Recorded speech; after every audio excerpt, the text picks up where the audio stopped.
विषयातील संशोधक असून सध्या ते सिनियर रिसर्च फेलो म्हणून कार्यरत आहेत.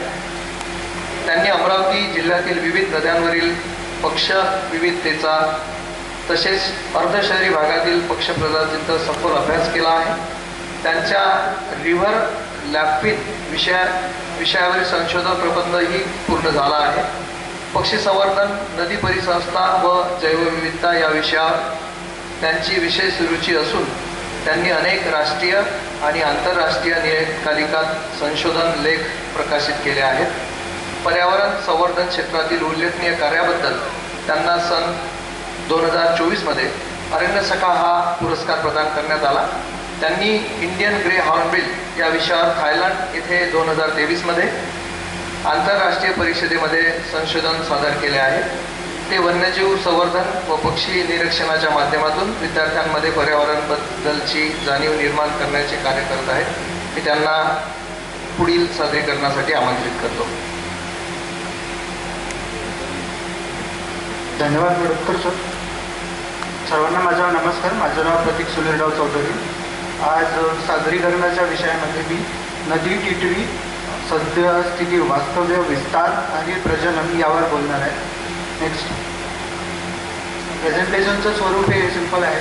प्रस्तावना, थोडक्यात नदी टिटवीबद्दल. नेक्स्ट. टिटवी पक्षी प्रजाती जवळपास संपूर्ण जगामध्ये 24 प्रकारच्या टिटवी पक्षी प्रजाती आहेत. त्यातील नेक्स्ट 7 प्रजाती या भारतामध्ये आढळतात आणि 4 प्रजाती या आमच्या भागात म्हणजे आपल्या महाराष्ट्रामध्ये मेनली दिसून येतात. त्यामध्ये आपण या 4-5 प्रजाती आपण पाहू शकतो. जसं की ग्रे रेड लॅपिंग आहे, व्हाईट टेल लॅपिंग आहे, देन रेड वाटर लॅपिंग आहे जे व्हेरी कॉमन आहे. देन सेंट्रली तुम्ही पाहू शकता की रिव्हर लॅपिंग आहे. नेक्स्ट. टिटवी पक्षी प्रजाती ही प्रामुख्याने पाणथळ जागा, नदी तलावाच्या काठावर आढळते. तसं इंग्रजीमध्ये नाव रिव्हर लॅपिंग आहे. बॅलन्स जवसुले आपण त्याला म्हणू शकतो. जवळपास 30 सेंटीमीटरचा त्याचा साईज असतो आणि टिटवी कुळातील पक्षी प्रजातीमध्ये हे 3 नंबरवरची पक्षी प्रजाती मोठी आहे. त्याच्यापेक्षा मोठी नॉर्दर्न लॅपिंग आपण म्हणू शकतो. नेक्स्ट. एक एक्सपिडिशन झालं होतं. त्यामध्ये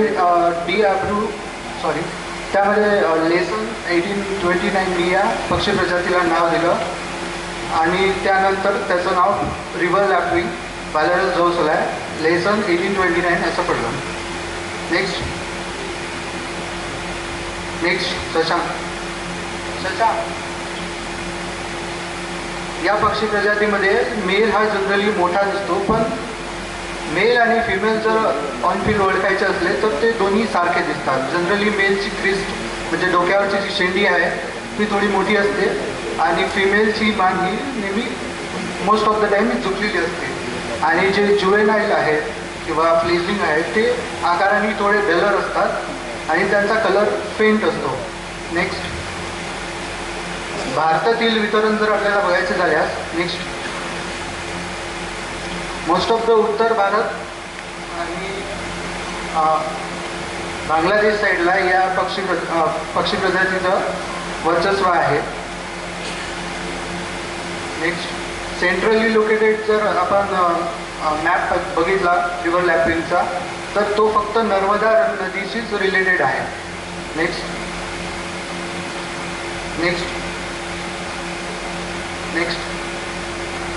स्टडी एरिया सपोज मेळघाट जर आपण घेतला तर तापी नदीतून सुरुवात होणारी तापी नदीत ही पक्षी प्रजाती आढळते, पण याआधी तिचे वास्तव्य फक्त नर्मदा नदीमध्येच होतं.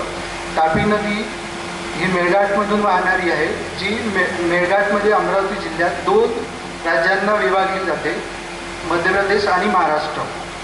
नेक्स्ट. मेळघाटमधील नद्यांचे सर्वेक्षण केले असता हे काही स्टडी साईट्स आहेत जिथे तापी नदींना ज्या मिळणाऱ्या उपनद्या आहेत त्याच्यामध्ये सर्वेक्षण केले आहे आणि तिथे नदी टिटवीचा शोध घेण्याचा प्रयत्न केला असता. नेक्स्ट. फक्त आणि फक्त तापी नदीमध्येच ही पक्षी प्रजाती आढळून नाही. नेक्स्ट. ही काही नद्या अमरावती जिल्ह्यातील नद्यांची स्टडी साईट्स आहे. नेक्स्ट. एक मिनिट. अमरावती जिल्ह्यातील नद्यांचं सर्वेक्षण केले असता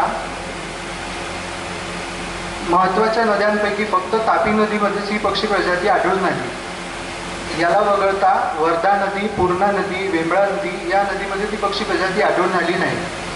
याचे कारण पाहिले असता त्या नद्यांमधील असणारा जो रॉक पॅटर्न आहे आणि सतत वाहणारं जे पाणी आहे हे फक्त आणि फक्त सध्या तापी नदीमध्येच आढळून येते.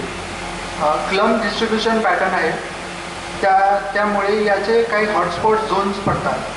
सपोज तुम्हाला जर 2 किलोमीटरमध्ये 3 किलोमीटरमध्ये हा पक्षी दिसत असेल तर समोरच्या 5 किंवा 10 किलोमीटरमध्ये हा पक्षी दिसणार नाही. म्हणून बरेचदा शोध घेत असताना एका ठिकाणी जर तो पक्षी आढळला तर नेमका त्याचा प्रजनन अधिवास तिथे आहे आपण असं म्हणू शकत नाही. नेक्स्ट या मॅपमध्ये तुम्ही बघू शकता की वरच्या साईडला जे स्टार्स केले आहेत तिथे फक्त तापी नदीमध्ये याचं डिस्ट्रीब्युशन दिसून येते. नेक्स्ट हे काही हॉटस्पॉट झोन आहे. नेक्स्ट हे तापी नदीचा फोटो आहे जो मेळघाटमधील उगम पावणारी नदी आहे.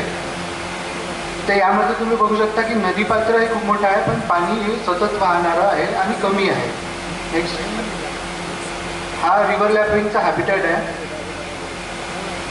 नेक्स्ट तसेच रिव्हर लॅपिंग या वेगवेगळ्या हॅबिटॅट टाईप्समध्ये सुद्धा आपल्याला दिसून येते.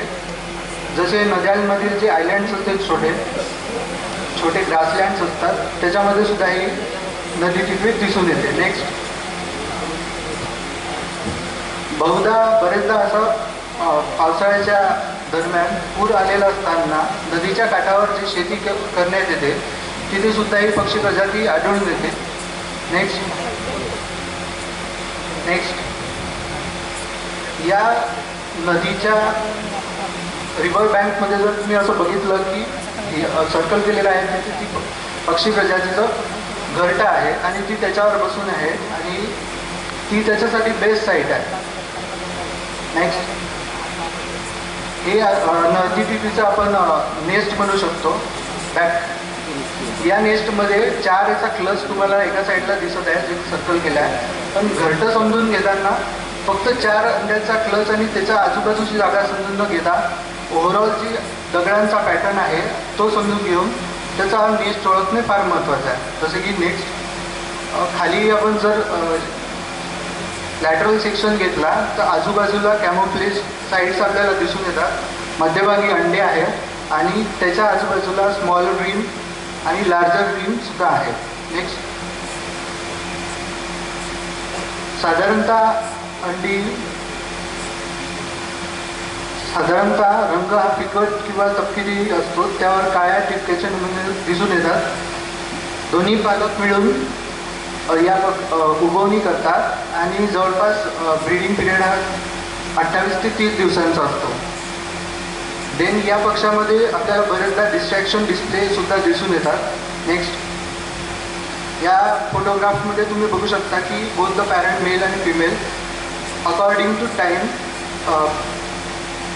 इन्क्युबेशनमध्ये पार्टिसिपेट करत आहेत आणि यात असं दिसून येते की अंड्यांचं जे टेम्परेचर आहे किंवा उगवणीचा जो कालावधी आहे तो एकदम ॲक्युरेट मेंटेन केला आहे. नेक्स्ट आता प्रजननातील धोके आपण जर समजून घेतले असतात सगळ्यांनी इथे प्रेझेंटेशन दिलं त्यात वेगवेगळ्या प्रकारचे धोके आपण मांडले. त्याचप्रमाणे याही पक्षाला जमिनीवर असलेले धोके दिसून येतात. नेक्स्ट ज्यामध्ये डायरेक्ट थ्रेड्स आपण असं म्हणू शकतो की स्ट्रे डॉगचं थ्रेड्स आहे. एक कलेक्शन बाय लोकल पीपल आहे. देन ट्रॅम्पलिंग बाय काउज आहे.